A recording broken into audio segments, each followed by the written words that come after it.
नमस्कार दोस्तों और IAS-PCS मास्टर क्लास में आप सभी का हार्दिक स्वागत है।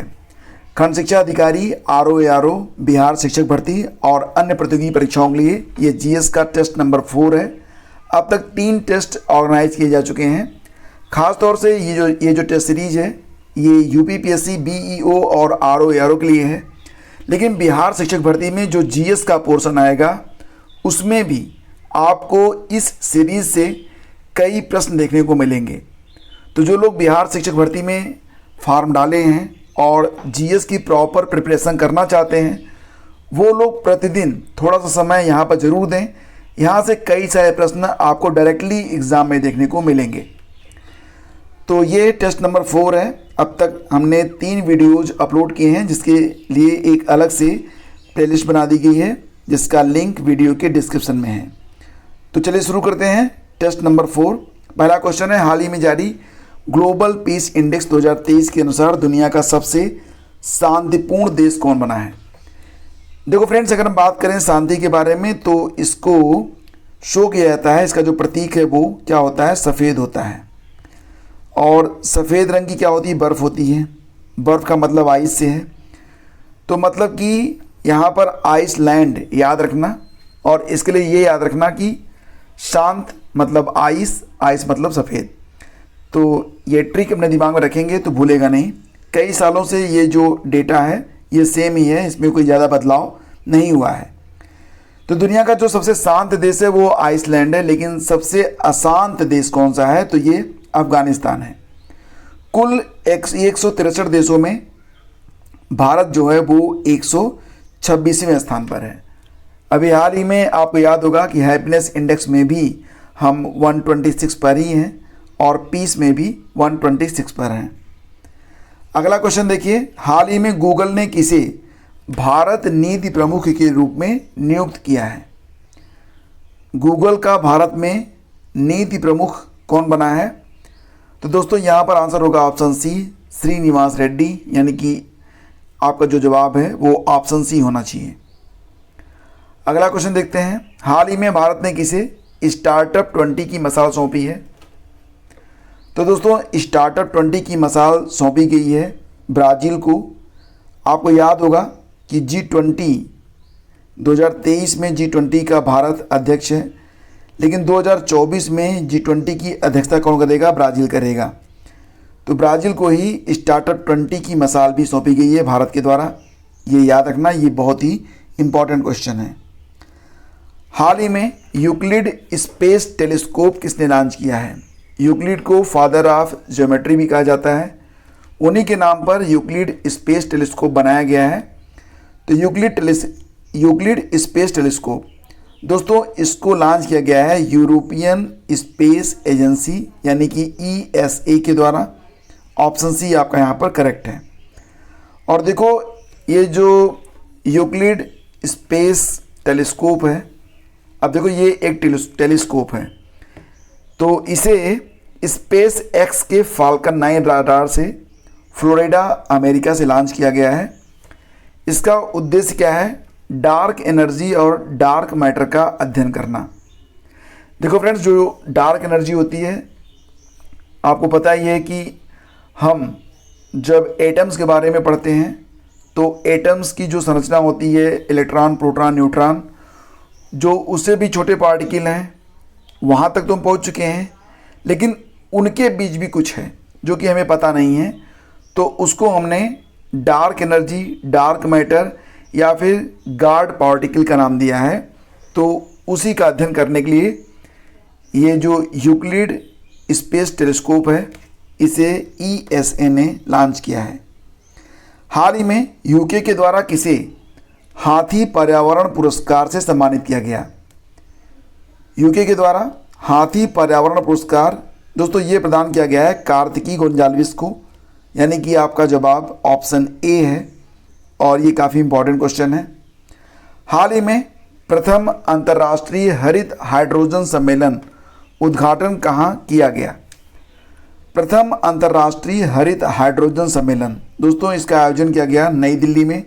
क्योंकि ये पहली बार है तो ये इम्पॉर्टेंट है। और हरित हाइड्रोजन के बारे में मैं कई बार बता चुका हूँ, दोबारा से बता देता हूँ जैसा कि आप जानते हैं कि हाइड्रोजन को एक स्वच्छ ऊर्जा के रूप में इस्तेमाल में लाया जा रहा है। तो अगर हम सोलर से जो बिजली पैदा होती है उसको पानी में प्रवाहित कर दें, पानी क्या होता है, हाइड्रोजन और ऑक्सीजन का मिश्रण है, उसमें से जब हाइड्रोजन रिलीज हो तो अगर उसको हम एक जगह कलेक्ट करके फिर हाइड्रोजन का उपयोग एनर्जी के रूप में करें, ईंधन के रूप में करें, उसे कहेंगे हरित हाइड्रोजन। तो इस पर एक अंतर्राष्ट्रीय मीटिंग हुई है। कहाँ पर हुई है? तो नई दिल्ली में। ये बहुत इंपॉर्टेंट क्वेश्चन है और ये मीटिंग हुई थी 5 जुलाई 2023 को। भारत का नेट जीरो कार्बन उत्सर्जन का जो लक्ष्य है वो 2070 तक है, ये भी याद रखना।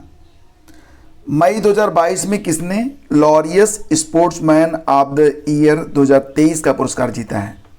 Laureus sportsman of the year 2023 दोस्तों ये बने हैं कौन? लियोनेल मेसी, यानी कि ऑप्शन बी आपका करेक्ट है। कई बार एग्जाम में ये पूछ लिया जाता है कि अमुक खिलाड़ी किस देश का है। जैसे कि अगर ये पूछ लिया गया कि लियोनेल मेसी किस देश के हैं तो याद रखना कि ये अर्जेंटीना के हैं। अभी हाल ही में जो फीफा फुटबॉल विश्व कप हुआ था उसको अर्जेंटीना ने ही जीता था और लियोनेल मेसी ये अर्जेंटीना के ही हैं, तो इसी वजह से इनको जो है ये पुरस्कार प्रदान किया गया है। लियोनेल मेसी ने अर्जेंटीना पुरुष फुटबॉल टीम की ओर से world team of the year का पुरस्कार भी जीता है। तो 2 पुरस्कार इनको मिले हैं, लेकिन इंपॉर्टेंट क्या है? Laureus sportsman of the year वाला। नेक्स्ट है मई 2023 में 42वें आसियान शिखर सम्मेलन का आयोजन कहाँ किया गया?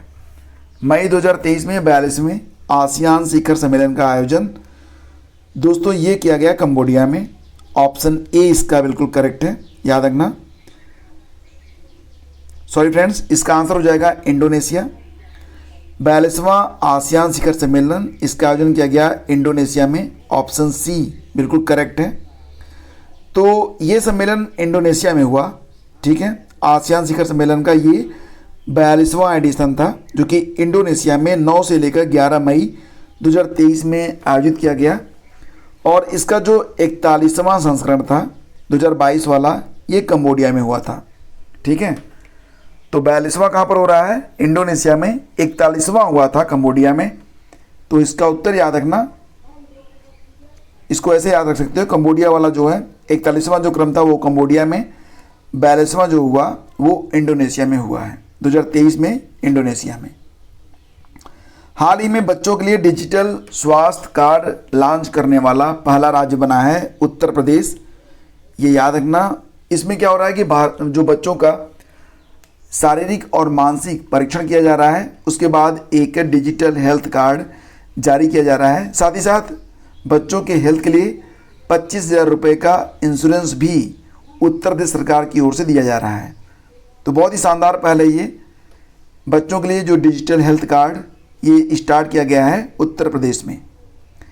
किस राज्य की पुलिस ने ऑपरेशन मर्यादा को स्टार्ट किया है? ऑपरेशन मर्यादा, देखो इसका मतलब ये है कि धार्मिक स्थलों पर मर्यादा को बनाए रखें आप, वहाँ पर गाली गलौज ना करें, हुड़दंग ना करें, खास तौर से नशा वहाँ पर आप ना करें, नहीं तो पुलिस आपके खिलाफ कानूनी कार्रवाई करेगी। इसी को नाम दिया गया है ऑपरेशन मर्यादा और ये काम शुरू किया गया है उत्तराखंड की पुलिस के द्वारा, यानी कि आपका ऑप्शन ए करेक्ट है। फिर देखिए ये जो प्रश्न है ये ROARO 2021 का प्रश्न है। इसमें 2 सूचियां दी गई हैं, इनको आपको मैच कराना है और बताना है कि कौन सा क्रम यानी कि कौन सा कूट यहाँ पर सही होगा। देखो दोस्तों, चैती क्या होता है कि चैती चैत के महीने में, गर्मी के महीने में गाया जाने वाला एक मौसमी गीत है। कजरी आप जानते ही हैं, कजरी विवाह और मौसमी गीत है। सावन के महीने में कजरी गाई जाती है और विवाह के अवसर पर भी। रसिया ब्रज का लोकगीत है और सोहर एक संस्कार गीत है जो कि बच्चों के जन्म पर गाया जाता है। तो यहाँ पर ऑप्शन ए आपका करेक्ट है। अगला क्वेश्चन पूछा गया था कि राज्य और गर्म झरने, इसमें एक सही सुमेलित नहीं है, उसकी पहचान आपको करनी थी।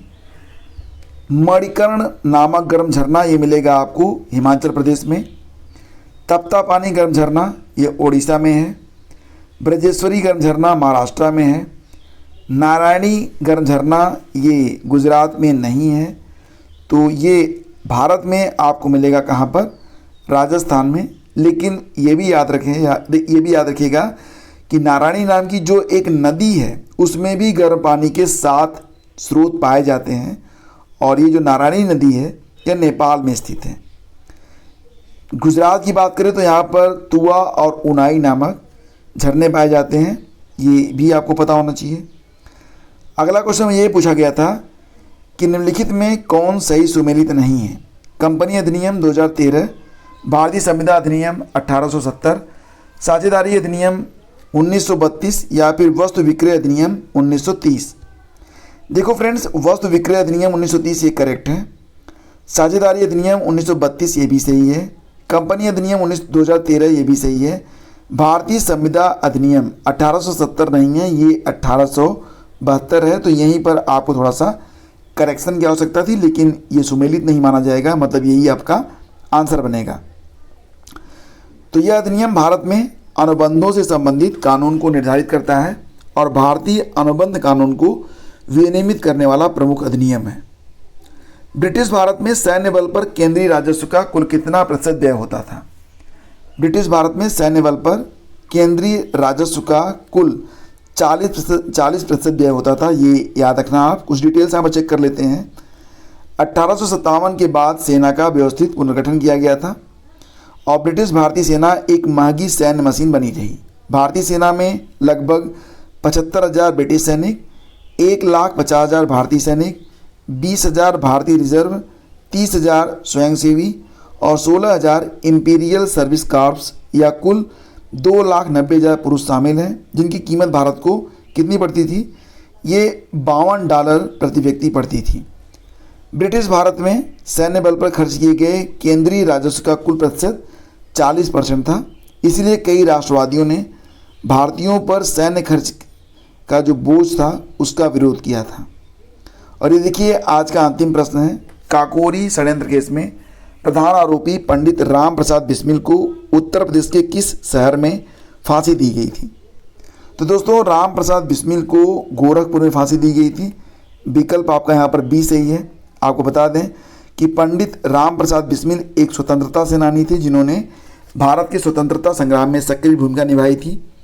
उत्तर प्रदेश में लखनऊ के निकट काकोरी में ट्रेन में लदे सरकारी खजाने को लूटने के लिए बिस्मिल ने एक सुनियोजित योजना को अंजाम दिया। यह ऐतिहासिक घटना घटी थी 9 अगस्त 1925 को और इसे काकोरी ट्रेन एक्शन के नाम से भी जाना जाता है।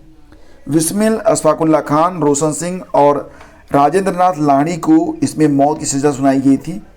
बिस्मिल को 19 दिसंबर 1927 को गोरखपुर जेल में, अशफाकुल्ला खान को फैजाबाद जेल में और ठाकुर रोशन सिंह को नैनी इलाहाबाद जेल में फांसी दी गई थी। तो ये फांसी का जो स्थल है याद रखना, खासतौर से राम प्रसाद बिस्मिल द्वारा, क्योंकि ये कई बार यूपीपीएससी और यूपी दोनों में पूछा जा रहा है। और आप ये भी याद रखना कि हाल ही में उत्तर प्रदेश सरकार ने भारत के जो काकोरी ट्रेन वाला जो मैटर था उसमें काकोरी कांड का नाम बदलकर काकोरी ट्रेन एक्शन कर दिया है। तो ये याद रखना है आपको। तो दोस्तों, ये आज के 15 प्रश्न थे, इनको 1-2 बार आप पढ़ लेना। जो आज की क्विज है आपके सामने है, इसको अच्छे से पढ़िए और नीचे कमेंट बॉक्स में इसका आंसर लिखिएगा। सही उत्तर जानने के लिए आप टेलीग्राम चैनल पर आ सकते हैं, वहाँ पर भी ये प्रश्न आपको मिल जाएगा और इसका सही उत्तर पूरी व्याख्या के साथ। Thank you so much.